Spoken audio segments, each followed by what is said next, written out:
Hey guys, so today we've got the Microheli Tinyhawk 2 carbon fiber frame.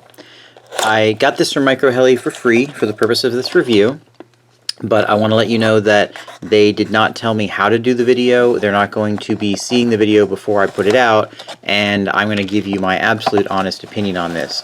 The only thing that could sway my opinion from what you would think is that I didn't pay for it. So do keep that in mind as you watch this video. Alright, so let's see what we get in the package here. So first of all, we get a nice set of instructions, which I always appreciate. A lot of these frames, as a matter of fact, most of them don't come with any directions or any paperwork whatsoever. So Microheli always includes a nice set of instructions on how a frame goes together and all that. So that's nice. And then we've got the bottom part of the frame. This is a very thin piece of carbon fiber, and then screwed to it is this 3D printed piece. And then we've got another carbon fiber plate that goes on top.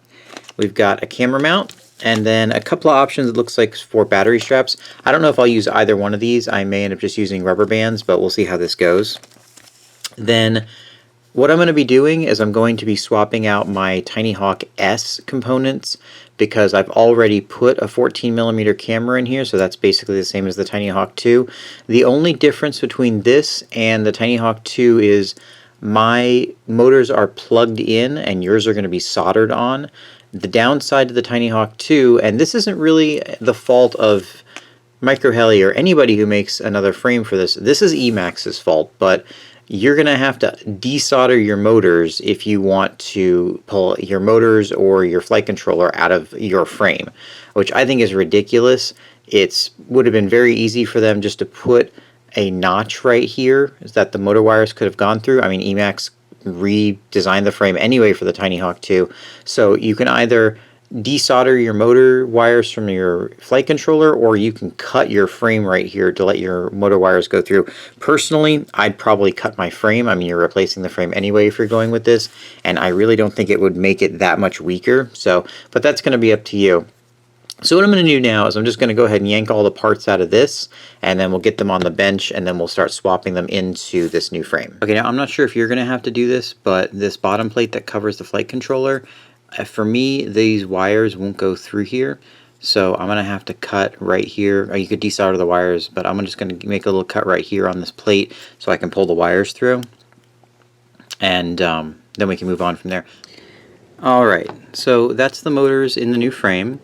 A couple of things I wanted to mention. When you're putting the motors in, be careful, and especially when you're taking them out of the old frame. Emax uses a lot of Loctite on their screws, and the screw heads aren't the best in the world. I found that this number 0 screwdriver worked the best. This is a good quality screwdriver. You want to use a good quality screwdriver when taking them out and when putting them in, because these holes in the carbon are a little bit tight as well. So it's going to be difficult to use like a cheap crappy screwdriver that came with one of your kits to do this task.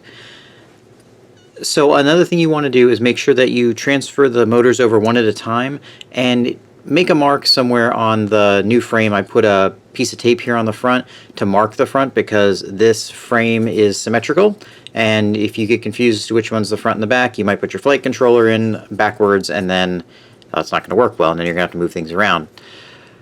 I wanted to ask you guys a question. Normally I just say what I'm going to do, and then I turn the camera off, and then I do it. A lot of people will do sped up montages when they're, putting parts in and stuff like that. Personally, I don't really like to watch those. I usually skip through them. That's probably why I don't put them in my videos. But, these videos are for you guys. So if you want to see, sped up versions of me putting screws in and taking screws out, let me know down in the comments, and I can definitely change the videos to accommodate that. Okay, let's move forward. Next thing we're going to do is we're going to put the flight controller in, and then I'll get the camera put in the canopy, and then we'll get this thing closed up. Alright, so the motors are all in, and I got the flight controller mounted in here as well. I had to cut out a little bit of the frame in each one of these little corners here to get my motor plugs to fit, but you won't have to do that if you're using a Tinyhawk 2. I only had to do that because I'm using the S and the plugs plug in at the end as opposed to being directly soldered. Now, when you put this on, they have these little donuts, these little spacers that come off of these posts. At first I was a little confused because I thought these were part of the actual posts, but they do come off. Of course, it shows in the instructions, so that's just me being an idiot. So anyway, we put the flight controller in here like so, And then we're going to take out all these tiny little screws all around the edge and get the bottom plate put on. Now if you have a Tinyhawk 2, you're also going to be putting your LEDs in over here on the sides. So since I have an S, I'm not going to be doing that. But alright, I got the bottom plate put on. I am going to try to use their battery strap, see how it goes. Seems like an interesting design.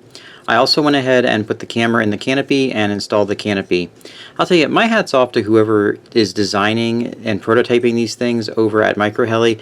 They really know what they're doing. This thing is I don't know, it's a little mini work of art. I mean, and I'm not just saying that. When you're putting everything together, all the little screws all line up almost perfectly immediately. You're not having to stretch or push anything, and that's a good thing because there's a lot of screws to put in down here, and if you're not the patient type, this might frustrate you quite a bit.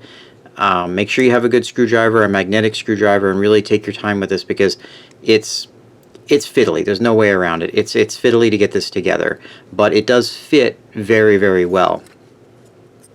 The canopy's nice. Seems to like it's going to protect the camera decently. And one thing I'm really impressed with this is when I was building it, I kind of thought it was floppy and wasn't going to be very strong, but now that I have it all together, this thing is stiff. I mean, I'm wiggling it fairly hard. Let me take the regular frame and wiggle it the same way. So that's the Microheli frame. Here's the standard frame. And honestly, I'm putting less force on this than on the Microheli frame. Now, is that going to translate to much better flying characteristics? I'm not sure. Alright, let's take a look and see how much this thing weighs. I know it's going to be heavier than the stock frame because the Microheli frame is, I think they say it's 11 grams, and this stock frame, at least the Tinyhawk S frame, comes in right at 5 grams. So I'm expecting it to be, 5-6 grams heavier. So let's take a look here. It's going to be kind of hard to balance here. There. Coming on right about 35 grams, which is what I was expecting. I think I was running right around 30-31 grams before, so it's going to be heavier. Alright, so there's not going to be flight footage of this, and the reason is when I started flying it, I got a ton of jello, and I did some looking into it and realized that these two motors are really badly bent on this quad. I was letting my nephew and my niece kind of learn to fly using this quad, and I didn't really do anything with it afterward, and they had smashed into the ground a bunch of times, and I guess the motor shafts got bent. I did fly it. I flew about 4 or 5 packs through it. It was hard to fly through the jello, but all in all, it flew pretty well. It flew kind of how you would expect. It's for being, a few grams heavier than stock. I did crash a few times, and I didn't have anything break. Everything seemed to hold up pretty well. I do have one little crack in the plastic right here, but that's actually not from crashing. That's my fault, because when I was cutting out for these little wire notches here, I split the plastic, and that plastic split when I first put it together, and that split hasn't actually gotten any worse, so that may speak to the durability of the frame a little bit. This is PETG, which I think is a good choice. TPU might have been an interesting choice as well. I'm not sure why they didn't go with that, but I'm sure they have their reasons. So my final thoughts on this frame: it's a really pretty frame. It's very well designed. It goes together very easily, although the screws can be a little bit fiddly. If you're looking for the ultimate in lightweight, of course, the stock frame is going to be better.